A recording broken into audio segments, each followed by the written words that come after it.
Assalamualaikum warahmatullahi wabarakatuh. Gimana kabarnya anak-anak? Semoga kalian tetap sehat selalu ya. Jangan lupa untuk tetap jaga kesehatan. Oh ya, sudah siap untuk belajar hari ini? Jika sudah siap, mari kita simak video pembelajaran berikut ini. Hari ini kita akan membahas tentang teks prosedur. Dari kalian, apakah sudah tahu apa yang dinamakan dengan teks prosedur?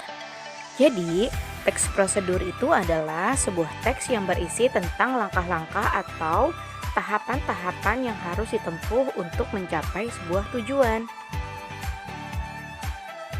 Lalu apa sih tujuan dari teks prosedur itu?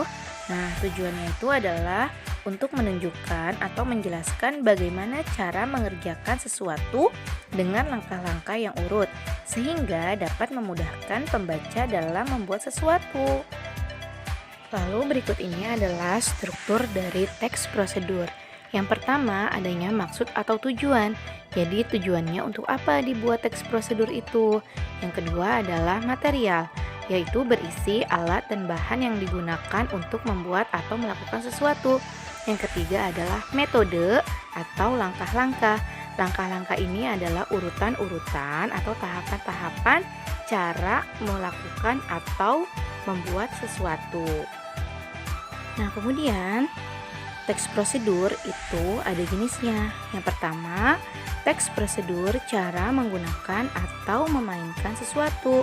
Contohnya, teks prosedur cara memainkan angklung, teks prosedur cara memainkan piano, teks prosedur cara menggunakan televisi, handphone, komputer, dan lain sebagainya.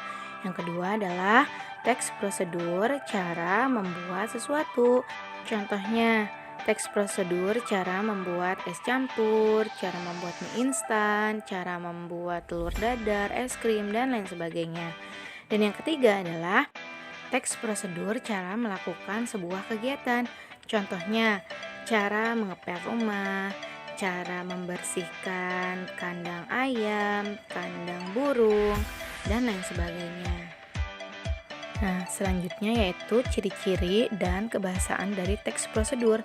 Yang pertama, secara umum ciri-cirinya itu berisi tentang langkah-langkah.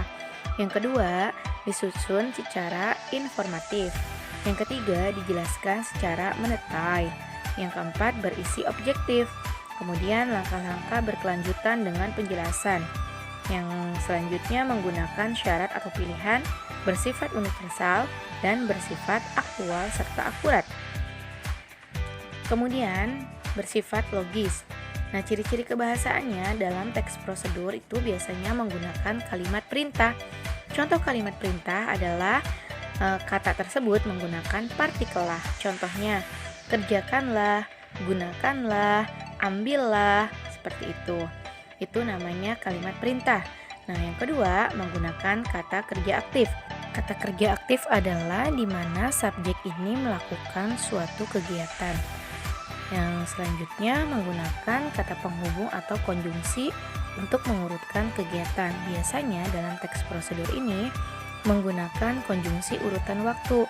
Contoh seperti kemudian, yang pertama, yang kedua, setelah itu namanya konjungsi urutan waktu. Lalu, ya gitu.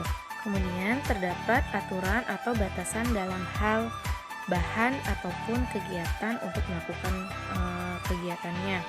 Jadi ada aturan-aturan.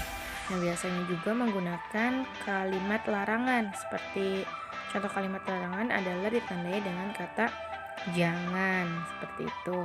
Kemudian menggunakan kata keterangan untuk menyatakan rincian waktu, tempat, dan cara yang akurat. Dan yang terakhir, terdapat isi kegiatan yang dilakukan secara urut. Berikut ini adalah contoh dari teks prosedur. Di sini contohnya itu cara membuat nasi goreng. Nah, sudah jelas. Di teksnya terdapat alat dan bahan, kemudian terdapat pula langkah-langkah kerjanya seperti apa. Nah, dari sini semoga dapat kalian mengerti dan pahami ya. Untuk tugas, yang pertama, lakukanlah sebuah kegiatan, boleh cara membuat ataupun menggunakan sesuatu. Kemudian kamu praktikkan dan kamu videokan. Yang kedua, buatlah teks prosedur dari kegiatan yang telah kamu lakukan berdasarkan struktur dari teksnya. Yang ketiga, teks tersebut kamu lampirkan dalam video yang telah kamu edit. Yang keempat, video kamu share ke YouTube kamu masing-masing. Dan yang kelima, kamu kirimkan link video yang telah kamu share ke YouTube kamu tadi.